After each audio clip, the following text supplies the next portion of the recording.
Поплавени домови, превртени автомобили, затрупани улици со кал, камења, отпад. Најпогодени се Стајковци, Рачиново, Сингелич и Ченто. Станува збор за скопски општини, во кои синоќ и денеска беше нашиот репортер Ѓорѓе Камов. Ѓорѓе, добре дојде во студиото. Ти што туку се врати од погодените места, кажи ми каква е ситуацијата во моментов. Надлежните уверуваат дека се работи со сите сили најбрзо што се може да се санираат штетите. Каков е твојот впечаток и што велат граѓаните? Така, Гоце, оно што најмногу им е потребно на граѓаните, според оно што јас можев да го забележам, е физичка помош од работна сила, што ќе може да им помогне да ја исчистат на собраната вода во нивните дворови. Има навистина многу вода, најмногу има во Стајковци, потоа веднаш и населбата економија, кои што се најпогодени населби од невремето кое што го зафати Скопје. Покрај тоа имаат потреба од флаширана вода, бидејќи министерот за здравство Никола Тодоров информираше дека водата од чешмите не е безбедна за пиење, доколку немаат потреба да не излегуваат надвор, да останат во нивните домови и да не ги користат автомобилите, бидејќи се создава навистина огромна гужва, огромен метеж од автомобили, дури по 2-3 километри. Ние со мојот колега Дени требаше да пешачиме, па да пристигнеме од едно во друго село, токму поради целиот метеж и целата паника која што продни се сите патишта, освен автопатот од Скопје до Куманово, кај обиколницата, токму поради тоа што има навистина голем број на превртени автомобили.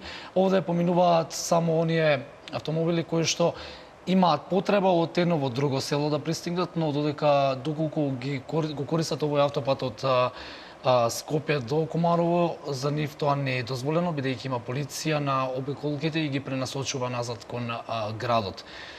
Денес во посета на населбата економија и на Стајковци беше и министерот за труд и социјална политика Диме Спасов, министерот за здравство Никола Тодоров, кој што ги советуваа граѓаните, им нудеа помош, имаат бесплатни апчиња обезбедено, имаат обезбедено вода. Веќе заклучив дека во локалното училиште во Стајковци пристигна и првата помош која што ја донираат граѓаните во Скопје. Забележливо ли присуството на полиција, на армија, на механизација? Има огромен број на армија вклучено во... Според податоците 400 војници на АРМС и 300 полицајци, според последните информации. Во секој дом има по околу 5-10 војници кои што им помагаат на граѓаните со чистење на водата, но сепак се работи за голем насобир на вода, што ќе треба и навистина уште подолго време за да се среди целосната ситуација. Ти донесе нови инсерти, Камов, доколку се подготвени, предлагам од режијата да ги пуштат. Добро, штом ќе бидат, ќе ги емитуваме. Спомена ти дека беа денеска таму надлежните министри, се појави и председателот Ѓорѓе Иванов, врховниот командант кој ангажираше армијата, даде изјава пред малку. Што порачува председателот? Председателот порачува да граѓаните да останат смирени, да не паничаат, бидејќи сега доколку и се паничи нема ништо да се спречи, ништо да се подобри ситуацијата, туку да останат во нивните домови и армијата е овде да им помогне колку што може. Доколку ја имаме изјавата од председателот, може да слушнеме што изјави тој. Би сакал да искажам жалење за изгубените животи и за повредите од ова елементарна непогода. Затоа што станува збор за нешто што досега не е видено во нашиве краишта, ваква непогода.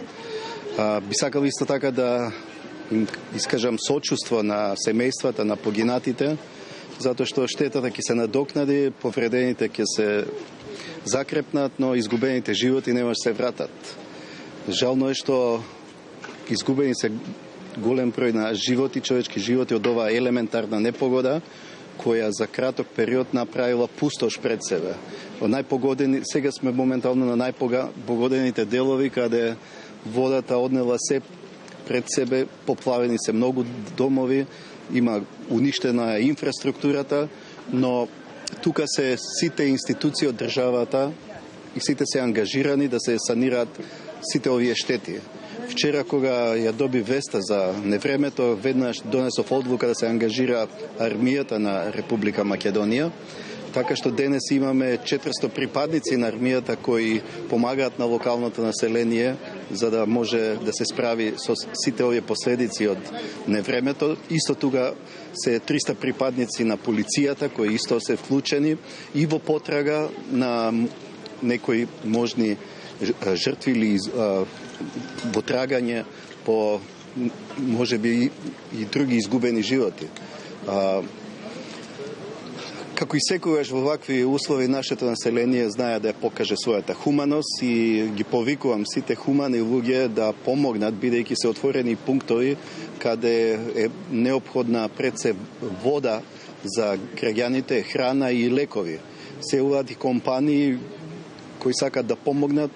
Тука се градоначалниците на градот Скопје и на општината кои веќе соопштија кај се пунктовите и каде може да се доставува сето она потребна помош и најнеопходна што е за граѓаните.